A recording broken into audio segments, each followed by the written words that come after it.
billionaires don't have any incentive to change the systems that made them so wealthy to begin with. To that argument, I would add my own in this book, which is that to rely on billionaires in any of our sectors inspires a sort of passivity in the rest of us.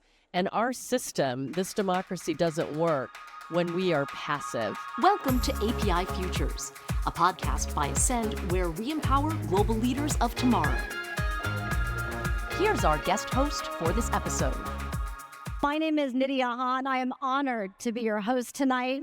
I am an anchor and reporter at 6 ABC Action News, the ABC-owned and operated station in Philadelphia. I am so excited, and I really want you to pay attention and focus on the stage right now because I am about to introduce you to a truly extraordinary woman, and I want you to hear what she has to say. She is a trailblazing philanthropist. We are going to be talking on the topic of gathered in gratitude from giving to impact. This conversation is also being recorded as a special episode for API Futures, a podcast by Ascend where we empower global leaders of tomorrow. So let me tell you about our featured speaker. And once again, I hope that you can direct your attention to the stage because the words of wisdom from this featured speaker are really something that I want you to take in. Hali Lee was named to the inaugural Time100 Philanthropy list in recognition of her work building collective giving. In 2021, Hali was named to Forbes 50 over 50 impact list in recognition of her work as a founder of the Donors of Color Network, the first ever national network of wealthy folks of color, as well as her work with Philanthropy Together, a national collective giving support organization, and the Asian Women Giving Circle. Today, she leads a boutique consulting practice, Radiant Strategies, whose clients include Fidelity Charitable, the Bill Gates Foundation, and the W.K. Kellogg Foundation. Her work has been widely covered, including by the Washington Post, the New York Times, and Good Housekeeping, who called Hali the mindful giver, and one of 10 women over 50 who prove it's never too late to change the world. Please give a warm welcome to our featured speaker tonight, Hali Lee.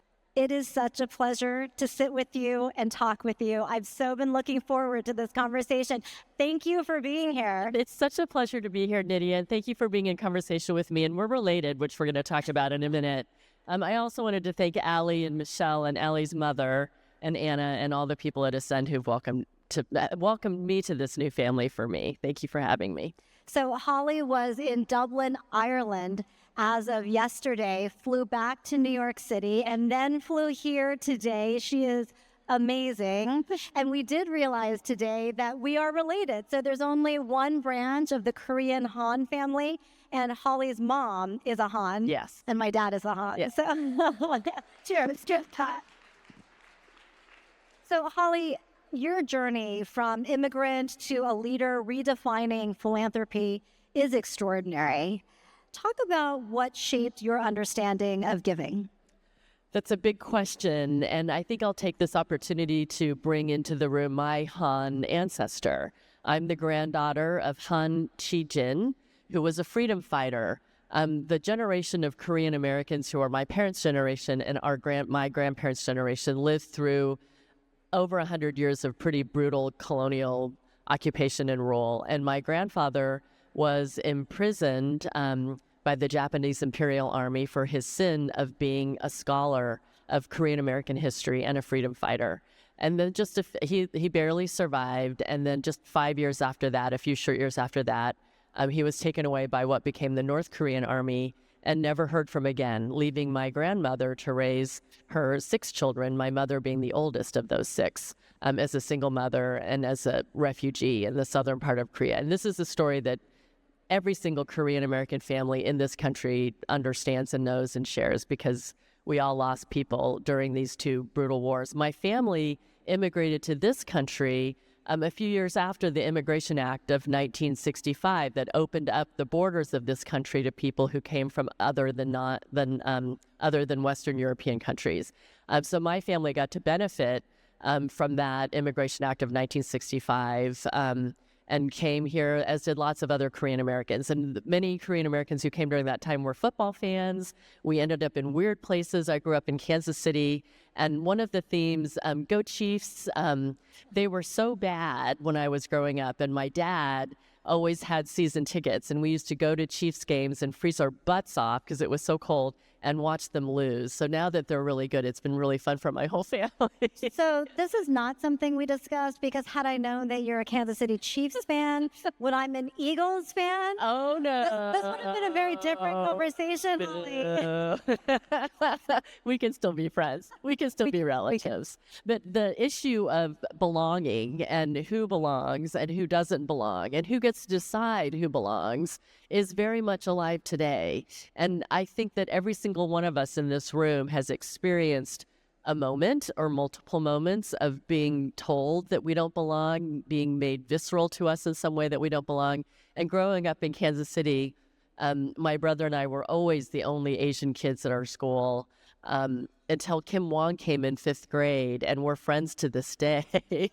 And her family had the Chinese restaurant in town. So, this theme of belonging is a vital one for all of us to really grapple with. And I really salute all of you. And I was really inspired by the honorees that received the President's Award, because each of you, and some of you look very young, as if I could almost be your mom or your auntie maybe, looking at you here particularly.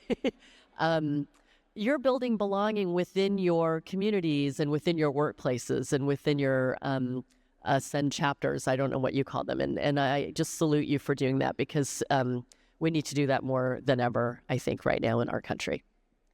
Resources are really helpful when you're trying to feel like you fit in, you have a place, and that you do belong. I remember growing up also in a town in which there were very few Korean Americans. We often did something called Ke. Yeah. So our community would gather as a group. Every family would contribute a sum of money and then pool their money together and give it to one family to use, often to start their own business. And to me, that is a true example of collective giving at its finest. Totally. Is that something that you also observed, and was that the spark in your work? Yeah, thanks for reminding me, Nydia. So my mom and dad were always part of IKEA when I was growing up. And I've been parts of lots of silly, frivolous, fun IKEAs with my girlfriends in New York City where I live. And taking that idea of pooling our money and using it for good is what sort of gave the inspiration to start the Asian Women Giving Circle. And I started this giving circle, we're turning 20 years old this summer. And we remain an all-volunteer group of girlfriends in New York City. And we've raised and distributed $1.5 million to, I know, go us. In a very girlfriends, all-volunteer kind of way, to projects that support women, girls, and Asian American families in all the 5 boroughs of our city. And it's been really amazing. And one of the messages in my book is that we can all do this. This is not rocket science. And one of the really fun things about writing this book has been to meet people around this country who are building similar kinds of projects based on their cultural heritages. So in our culture, it's called Age. My Mexican American friends call them tandas. You might have heard of susu or isusu if you have West African or West Indian friends. You might have heard of mahi bear or arisan if you're Indonesian. Tam, I have some Vietnamese friends who have tam. There's so many examples of cultural examples and of people pooling their resources to help one another. And that is what generosity is. And it's so easy to just turn take those ideas and just add a little twist to turn those into philanthropic practices today. A rising tide lifts all ships, right? You mentioned your book. It's called The Big We. When I saw the cover, it really struck me. In our docuseries, #ThisIsAmerica, that I talked about earlier, we talk a lot about how the big lie is that there is an us versus them, when truly all we have is we. So for you and your book, why did you call your book The Big We? What does that mean to you? That's a big question, and I could talk at length about this. I'll try to keep it short. So basically, it's kind of what Anna said earlier, the big we is all of us. And the the argument is that together we are so much stronger than the sum of our individual parts. We who live in this country have inherited this idea of bootstraps and individualism. Do you guys remember Dr. Vivek Murthy's letter to the American people when he left his position as Surgeon General with the last administration? And Dr. Murthy also published a huge report about loneliness. And loneliness in America is literally killing us. You know, we are dying deaths of loneliness and despair. Being lonely is as dangerous as, I think it's drinking 6 glasses of wine a day or smoking 15 cigarettes a day.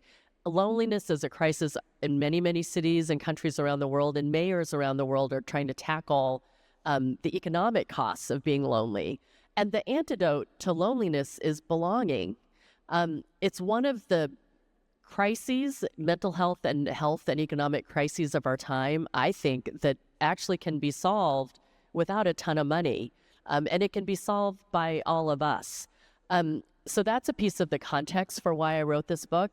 Another piece of context is that I've been working in philanthropy and social change for 30 years, and I have so many stories of incredible people who are completely ordinary, but also completely extraordinary, who are coming together to pull their time, talent, treasure, testimony, and ties to do good in their communities as they define it. It could be as simple as a group of book group mates getting together to raise money to fix up a local playground, or a group of colleagues at work who get together around the literal water cooler to raise money for kids after school programs in the community of their workplace. I have so many stories of regular people doing extraordinary things by coming together to do good that they were kind of bursting at the seams to be written, and that was one of the reasons I wanted to write this book. Yeah, I'm glad you talk about that, because I will say, when I heard that you're a philanthropist and that you are in philanthropy, it's kind of intimidating. I think the word philanthropy scares a lot of people. It sounds big, it sounds beyond people's means, but everyday regular folks really can make a huge impact together. Yeah. I mean, look at this room. I mean, look at the 8 people who are honored on stage today, the impact that each of you is making in your workplaces and your communities by having a group of people around you with some shared values, some conversations about what's important to you and what keeps you up at night, and then putting some effort behind doing something about those things. The danger, there's a lot in the news, especially in the national landscape, about billionaires. And in my sector too, in the sector of social impact, social change, and philanthropy, there can be a tendency to kind of look at the billionaires to save us, or look at the billionaires to help us, or to figure out the problem. And there's been a lot of really good stuff written by Anand Giridharadas and Edgar Villanueva and Rob Reich, among others. And the distillation of their arguments in the books that they wrote about 5 years ago, the distillation of their argument is that billionaires don't have any incentive to change the systems that made them so wealthy to begin with. They have very little incentive to change any of the underlying structures that help them get so rich to begin with. To that argument, I would add my own in this book, which is that to rely on billionaires in any of our sectors inspires a sort of passivity in the rest of us. And our system, this democracy, doesn't work when we are passive. Our system works best, and maybe only, when we care enough to look up, get educated. And then I try to make the argument, the next step is to link arms with other people, whether they be friends, neighbors, colleagues, college roommates, book group mates, new friends, Hans, whatever, to do good together. And that's the only way that our system works. So even though my book starts as a critique of billionaire-led, individualistic, heroic, the worship of the individualistic hero kind of gone amok. My book begins with a critique of that way of thinking. If I've written it well, it ends with a paean towards civic engagement. And if ever there was a time when we Americans need to be more civically engaged, it is right now. Yeah, I do want to talk more about that, because giving is not just about opening up your wallet. It is about connection. It's about responsibility. You've talked about how giving really creates a ripple effect, and it can do so many things, building social capital amplifying voices, sparking political and cultural change. What are some examples of that? I'm going to share a story from my giving circle, the Asian Women Giving Circle. And kind of like with kids, you're not supposed to pick a favorite. You're not really supposed to pick a favorite grantee partner, but I'm going to share one of my favorite stories. And it's a real one. I think it was around 2009. It was the Lunar New Year parade. So a group of young activists wanted to integrate the official Chinatown Lunar New Year parade to include gay, queer, and trans folks to be able to march in that parade and be out and loud and proud. And to that point, they were not allowed to do that, be out and march. So this group of kids, and they were in their 20s, they applied for a grant to the Asian Women Giving Circle, and we were so pleased to fund it. And they applied for a grant to basically crash the party with puppets and dragon parade gear, I guess, in rainbow colors to just make the statement, we're not, we're here to just be proud and be out and march with you all to celebrate the Lunar New Year. The day we were so happy to fund it. Lunar New Year that year fell in February. And have any of you guys been in New York in the wintertime? It was one of those incredibly beautiful, cold, bright, blue sky, clear, crisp days. We were so excited to march with them, the women of the Asian Women Giving Circle. The night before the march, this group called Q-Wave got official permission to march in the parade. They were kind of disappointed because they wanted to crash the party, but they were obviously really thrilled to march. We were thrilled to march, so we marched.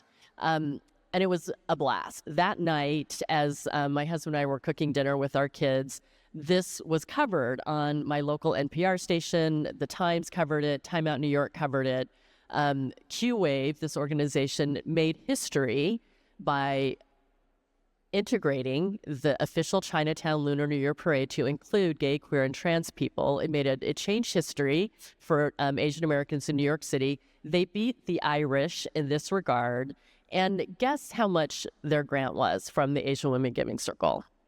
We were their only funder who was not a literal blood relative, like an aunt or a mom or a cousin or a grandpa. They asked for and received from us $4,000. And our grant paid for, I'm 99% sure, beer and Oreos and art supplies. And with these important ingredients to make change and do organizing, they made history. And I'm thrilled about this story because it just shows that a group of activists with a lot of heart and strategy and a vision for the future that centers their humanity can make history, and that a group of philanthropists with medium-sized checks can stand alongside them to make history together. I love that story. Thank you.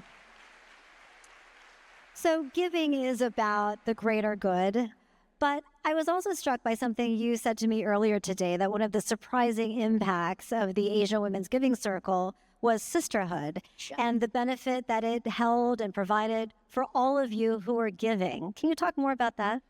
When I started the Giving Circle 20 years ago, I really thought that the enduring thing would be the money that we're moving into the world. We're going to move millions of dollars, and there isn't a lot of organized philanthropy in Asian American spaces and communities. And for sure, the money's been important and impactful, including the small dollar ones like Q-Wave I just shared.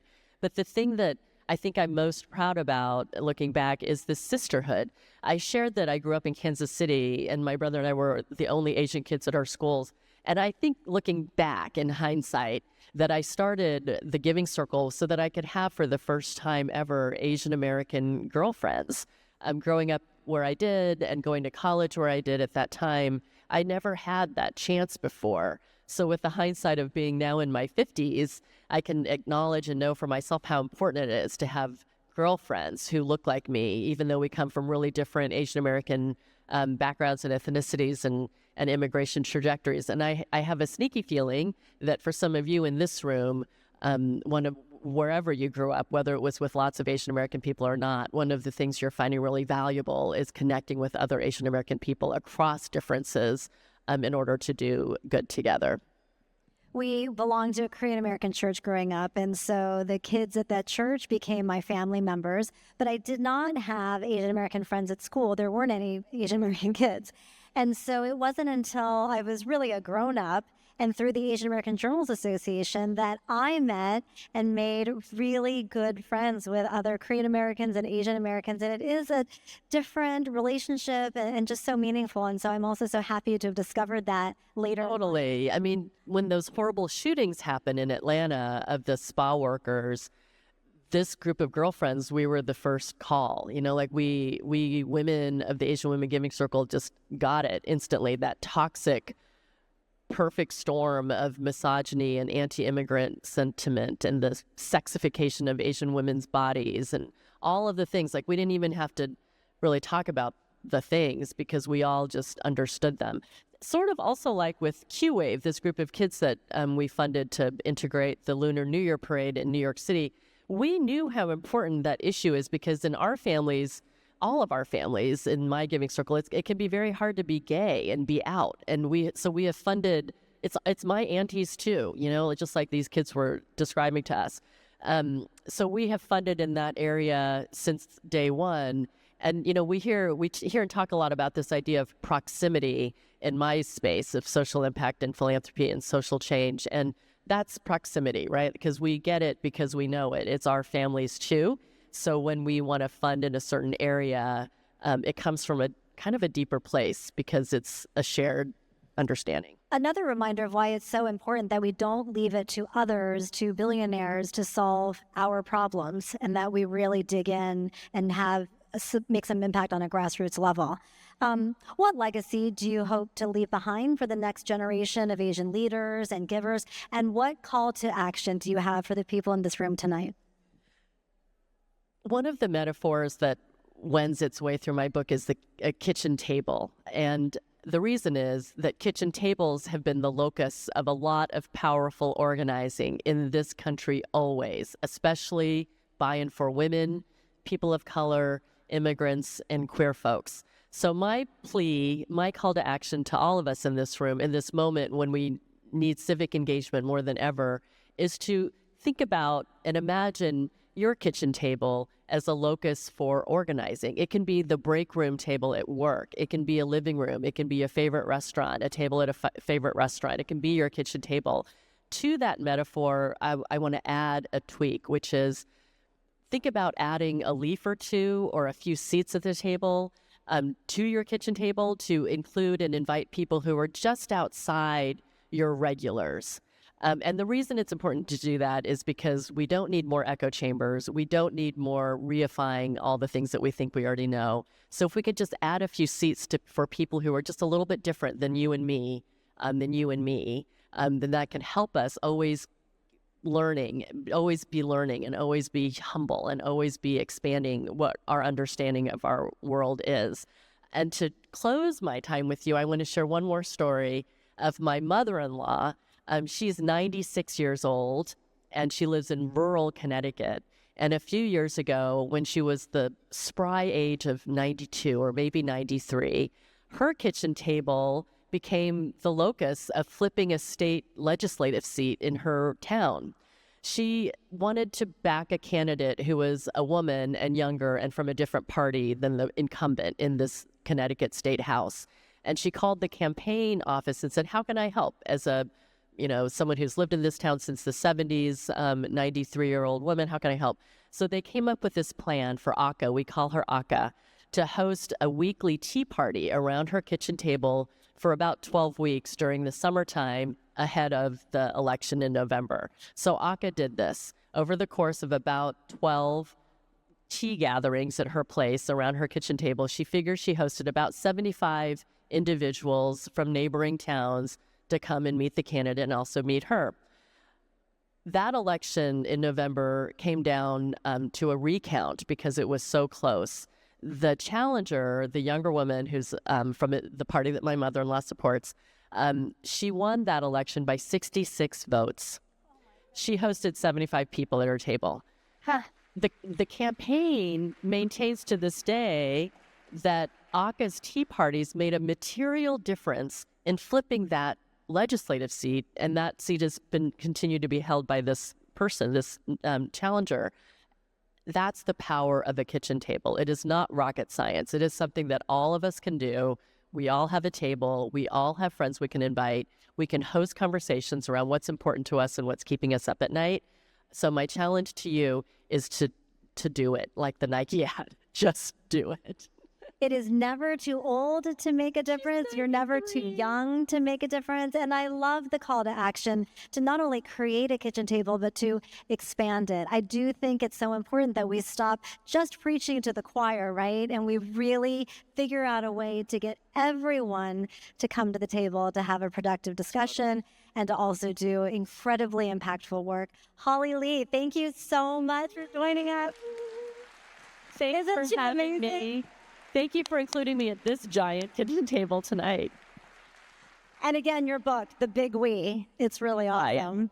And thank you to Ascend for capturing this impactful conversation for API Futures, a podcast by Ascend. Please, if you don't already, subscribe, like, and share on Spotify, Apple, and YouTube. Hali, thank you so much again for joining us. Thanks for listening to API Futures, where we empower global leaders of tomorrow.